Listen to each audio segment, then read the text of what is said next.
ರಾಜ್ಯದ ಹಲವು ಪ್ರದೇಶಗಳಲ್ಲಿ ವರುಣಾರ್ಭಟ ಜೋರಾಗಿದ್ದು, ಇತ್ತ ಕಾವೇರಿ ಜಲಾನಯನ ಪ್ರದೇಶದಲ್ಲೂ ಧಾರಾಕಾರ ಮಳೆಯಾಗ್ತಿದೆ.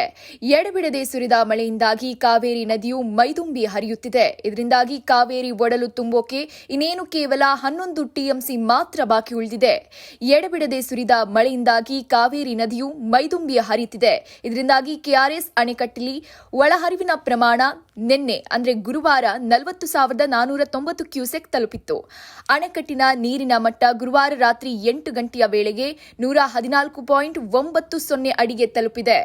ಕಾವೇರಿ ಜಲಾನಯನ ಪ್ರದೇಶದಲ್ಲಿ ನಿರಂತರ ಮಳೆಯಿಂದಾಗಿ ಕೆಆರ್ಎಸ್ ಜಲಾಶಯದ ಒಳಹರಿವಿನ ಪ್ರಮಾಣದಲ್ಲಿ ಹೆಚ್ಚಳವಾಗಿದ್ದು, ಇಂದು ಕೆಆರ್ಎಸ್ನ ಒಳಹರಿವಿನ ಮಟ್ಟ 44,617 ಕ್ಯೂಸೆಕ್ ಇದೆ. 116.60 ಅಡಿ ನೀರಿನ ಮಟ್ಟ ತಲುಪಿದೆ. ಕೆಆರ್ಎಸ್ ಅಣೆಕಟ್ಟಿನ ಗರಿಷ್ಠ ಮಟ್ಟ 124.80 ಅಡಿ ಆಗಿದೆ. ಗುರುವಾರ ಬೆಳಗ್ಗೆ 8 ಗಂಟೆಯ ವೇಳೆಗೆ ನೀರಿನ ಮಟ್ಟ 113.40 ಅಡಿ ಮುಟ್ಟಿದ್ದು, ಒಳಹರಿವು 36,772 ಕ್ಯೂಸೆಕ್ ದಾಖಲಾಗಿತ್ತು.